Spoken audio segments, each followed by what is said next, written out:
And we're back, Sports Next Door. Myself, Max, with me, Owen, here for our Talkin Hockey segment. We have the expansion draft for the Seattle Kraken coming up this Wednesday, I believe.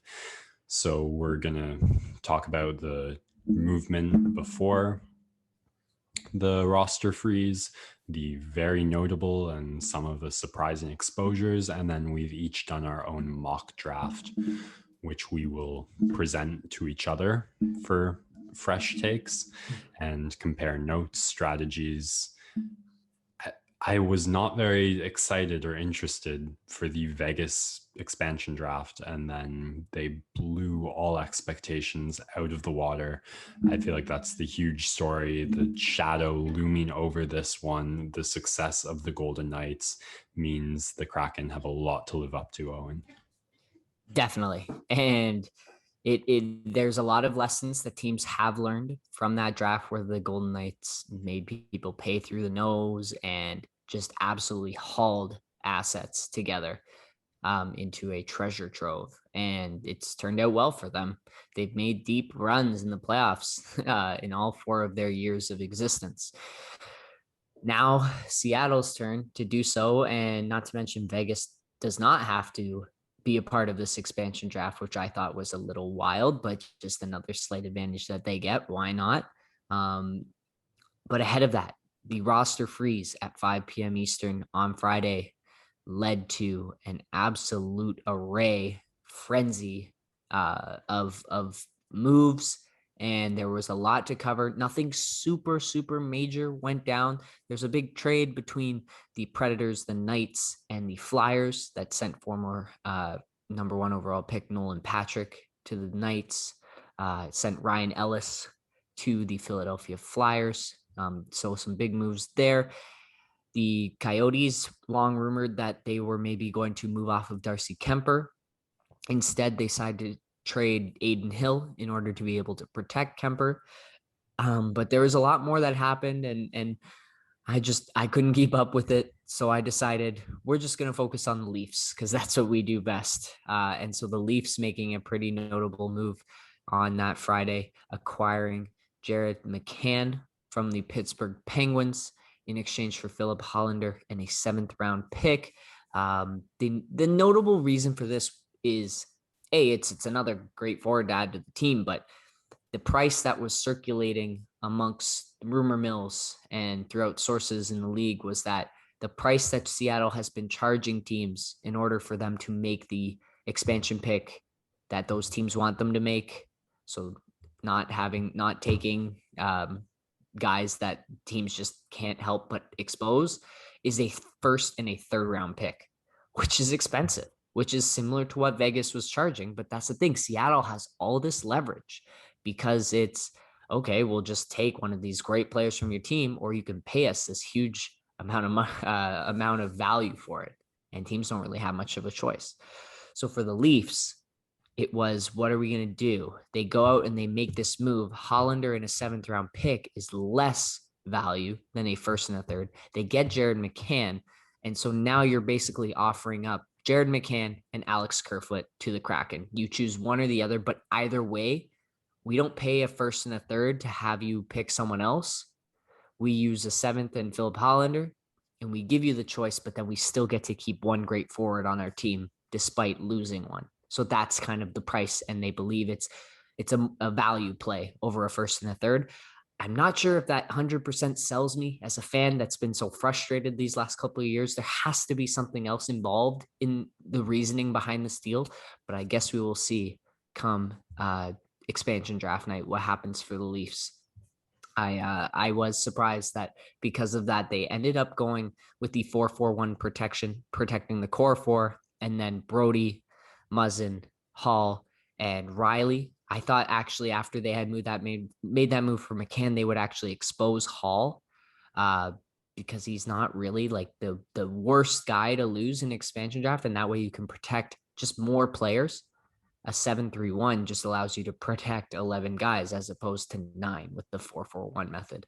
But But interesting that the Leafs went in that direction, and that's what they've done now. You just got to hope that these guys are smart enough to figure things out ahead of the expansion draft.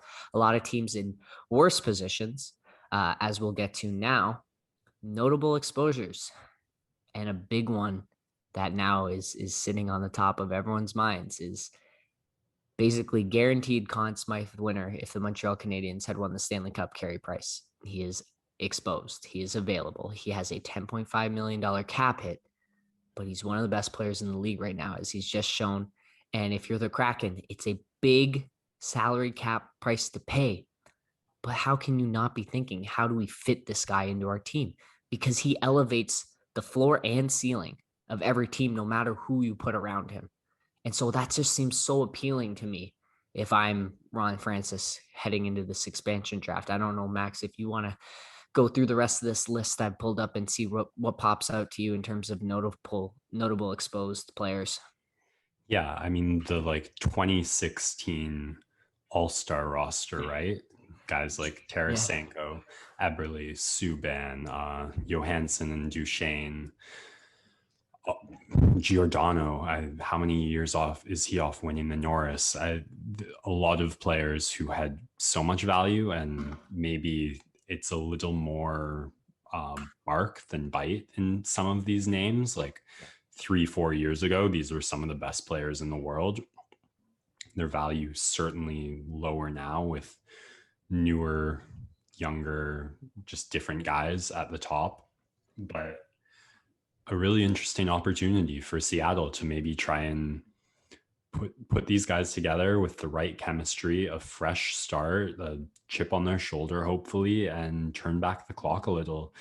And you could have that 2016 All-Star roster performing at 2016 level production is what really fascinates me about just the star power in this name of pool of unprotected players. Trying to select the right guys for that, and then find the right role players in between and assemble a locker room with a lot of chemistry. Something I heard that really interested me about Vegas's success and the Leafs' lack of is it's all about expectations. So no one thought Vegas was going to do well. There was no pressure on their shoulders going out every night. It was just go have fun, play your best hockey.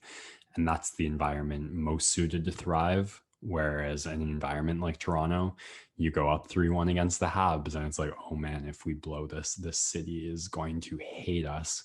No pressure though. And you can't have fun. And when you can't have fun, you can't play your best.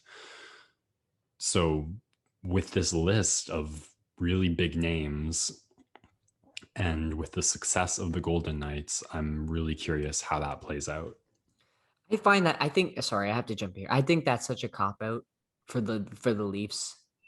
I'm still frustrated, but it's like the expectations are there because of the money that's put in front of these guys, the production that they have had, the sheer amount, just the history and fandom that surrounds this team. There's no reason why there shouldn't be pressure and expectations. That comes with being in Toronto. You want to be here. You should want to be here. You want to win. You're going to get every endorsement deal possible. You're going to be Ilya Mikheyev coming from Russia. No one knows your name. You're making 1.5 million, but you're making $1 extra million on the side from Campbell's Soup or whatever else it might be, right? It's this incredible opportunity for players that should want to come here and win here because of its history. We had those years where there were no expectations. Go out and lose in 6 to Washington. Go out and lose in 7 to Boston. Like, you're young kids, you're getting to learn. But winning time is now. So I don't buy the expectations thing. There are a variety of factors that have led to Vegas's success, but expectations is not one of them. Yeah, you can create the fostering environment of go out and play and have fun, but they're professionals. Like, don't give me the lower the expectations. They've set it now so high for themselves. You can't have the Rocket Richard winner only score 1 goal in a 7-game series against your arch rivals. Like that. Don't give me it. Too late. Got you started.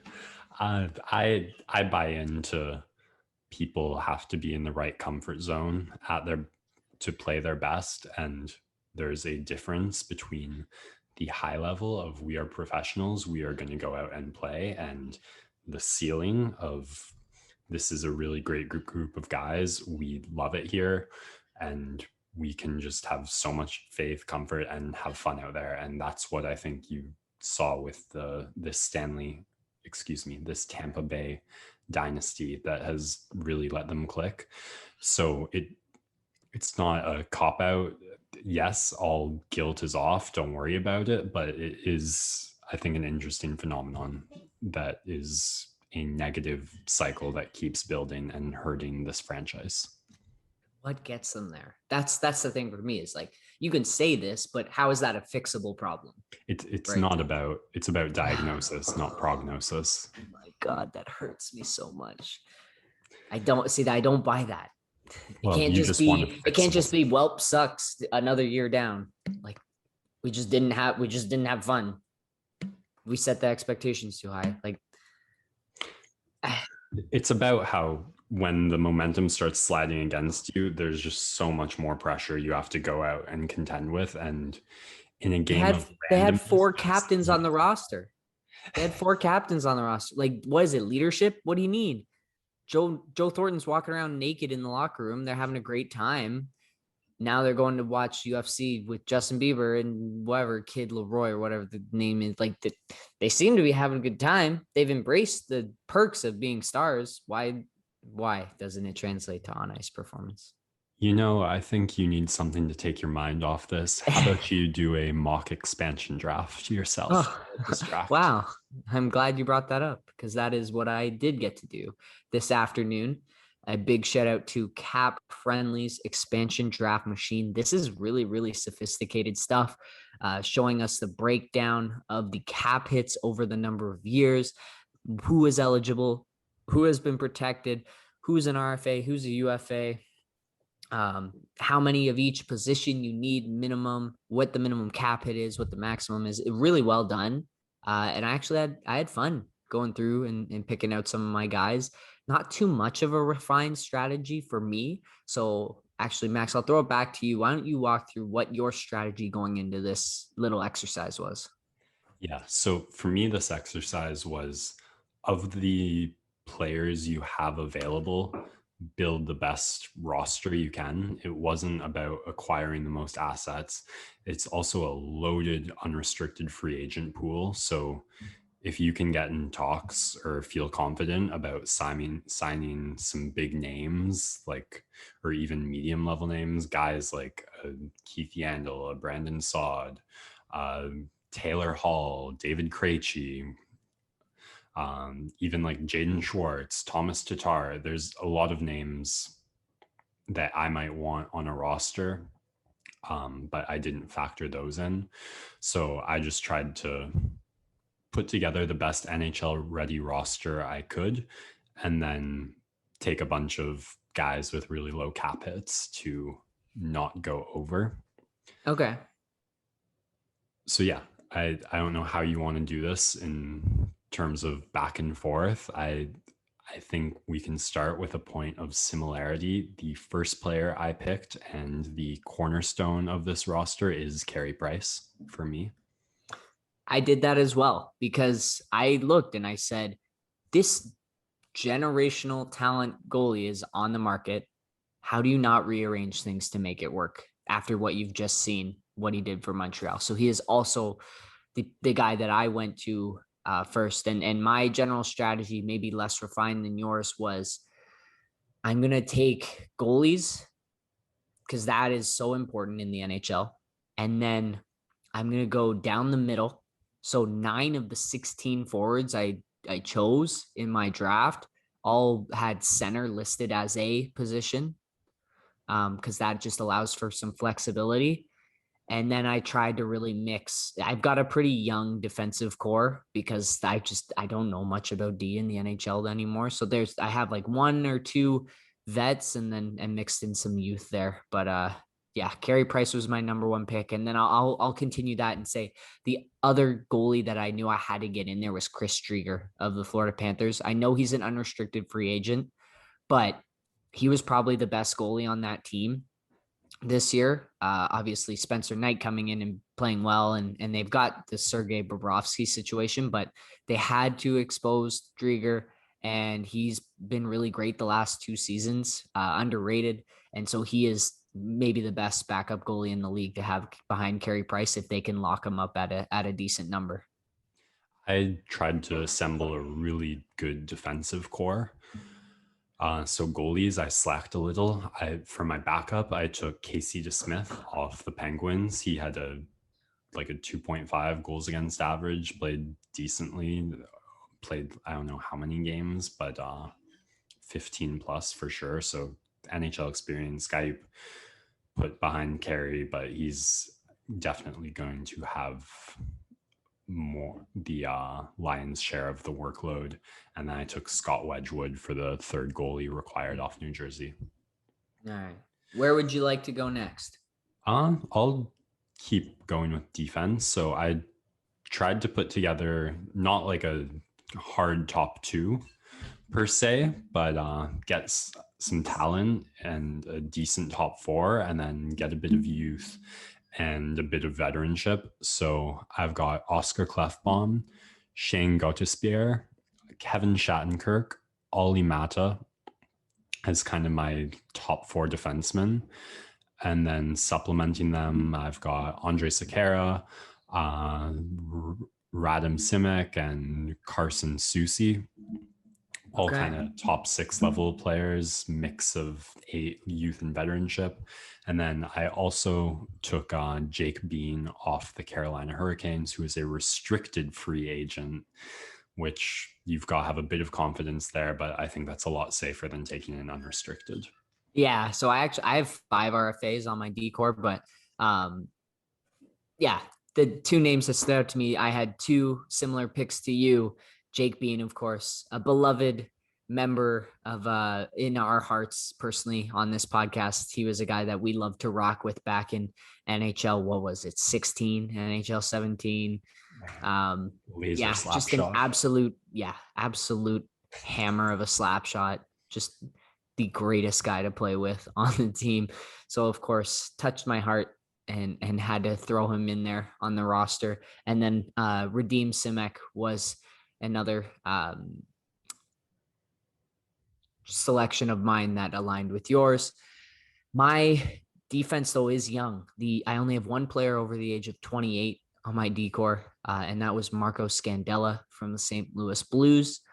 I picked up Troy Stetcher, Dean Kukin, Jeremy Lazon, and then on the left side, looking at Nikita Zadorov, as well as I guess Jake Bean there, Oliver Shillington, Madison Bowie's there. Some less named guys had to really fit in some low cap hit D, but I think Scandella, Stetcher, Simek, and Dean Kukin with Lazon as the 5th there. And then Zadorov's a pretty solid 6th. I think that's a decent 6 sum for me. And you can work off of that as long as you've got some size there. And then of course with Carey Price, right, you can really work with maybe a patchy decor. Yeah, I didn't take out any like Petrangelo level contracts or like big name top 2 defensemen, but I think I definitely, paying out around like 16 million on that top 4. So probably in the top 4 spent a bit more than average. So I'm curious to hear what you did with that cap space you have now on your forwards. Oh yeah, I went big time up front. Lots of big things. The biggest name, of course, I guess, or at least the biggest cap hit I went with was Jakub Voracek. He's an absolute stud, in my opinion. Has been up there in the league in points in the last couple of years. And a down year with Philly, but I think he's still a great offensive engine. And I think I would love pairing him with Ryan Johansson and Josh Bailey on a top line. That's just absolute stud line. It's an expensive line. It's $21 million for 3 guys. But I had that cap space, as you mentioned, and I think that's a really solid veteran top line. Ryan Johansson, there's not really a A1 center in this expansion draft. But Johansson's definitely your second line center that can play some first line center time. And if you have some deeper center depth with him there, then you're looking at something like that Nashville Predators team from 2012 to 2017 that made some deep runs in the playoffs as Johansson being one of those guys. So I was confident with that as my top line. I guess, Max, I'll throw it. Why don't you give me your top line that as you would construct it? Yeah, I don't quite know if how I would do this. And I definitely want like a 1-2 punch mixed in, but my three biggest cap hit guys, I also took Ryan Johansson, and then I'm going with Vladimir Tarasenko and Evgeny Dadonov. So the Russian snipers winging either side of Johansson, maybe add some offensive threat there to bring that up to first line level production. So I hovered over Tarasenko. The reason I didn't end up pulling the trigger on him was the shoulder injury. And it could obviously be a Kawhi scenario where he comes back, he's reinvigorated with another team, and he just has a fantastic season. Very much a possibility. But with two shoulder surgeries potentially not going well, you worry about the rehab. For a guy that gets paid to score goals and that requires a lot of shoulder surgeries definitely set off the warning bells for me. So I felt more comfortable going with a Voracek or a Bailey, who I've seen more recently have production. Talking earlier about guys rejuvenating, turning back the clock, Tarasenko, the one I had in mind the most when I was saying that, and that would be the big gamble. Like, this can be a franchise player for you, or at least a franchise forward, with Carey Price maybe being the number one guy on the roster, but give you hopefully that production, and then you've got to hope for some diamonds in the rough on the cap space. You're saving taking guys because you took a guy as expensive as Tarasenko. So for me, there's no real like huge names after this. It definitely is a bit of a shoot for diamonds in the rough, or maybe like third line scoring, checking guys I like, who I think have the potential to play more.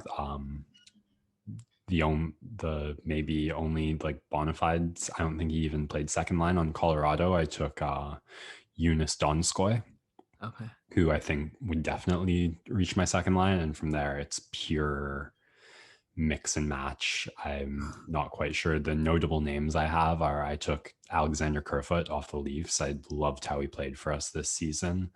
I took Mason Appleton off the Jets. Obviously, with the Canadian division, just had more opportunity to see those guys this past year. And Appleton was brilliant for the Jets on that third line.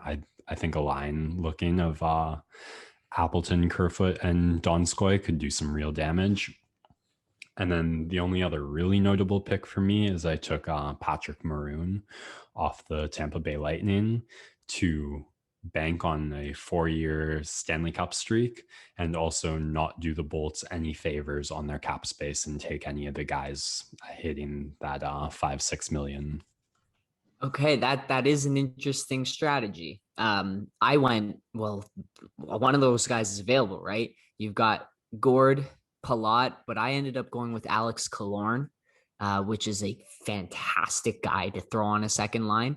I have him being centered by either Alexander Kerfoot or Chris Tierney from the Ottawa Senators, like both of them there in that spot, and then probably have JT Compher from Colorado filling out that second line. And then I love my third line of Mason Appleton, Garnet Hathaway, and Nick Bukestad. I think it's just a lot of speed. And then Hathaway's got that grit, that size. And then I also was able to sneak Barclay Goodrow in there as my version of the 3-in-a-row cup winner, now moved over to the Rangers in a trade this week. In a move by Tampa Bay, getting him out of there, but just throw him back on this team, see if he can bring some winning pedigree, adding to a deeper forward core, in my opinion. And I've also got Richard Panik, Connor Sheary, Tyler Pitlick, Adam Gaudette, Curtis Lazar, Brett Ritchie, Jake Virtanen, all guys who have some NHL experience, could fit somewhere in a bottom six. You would hope for some mix and matching, and best case, maybe a William Karlsson somewhere out of one of those. Yeah, for me, it would be like a Tanner Kiro, Carl Grundstrom, Lane Peterson, Tyler Benson, or Nick Merkley from the New Jersey Devils. Yeah, this is a fun little exercise. I think I had, not including, obviously I have a bunch of RFAs and 2 UFAs, but projected cap space of 18.6 million left for me down at the bottom, but that is due to the UFAs.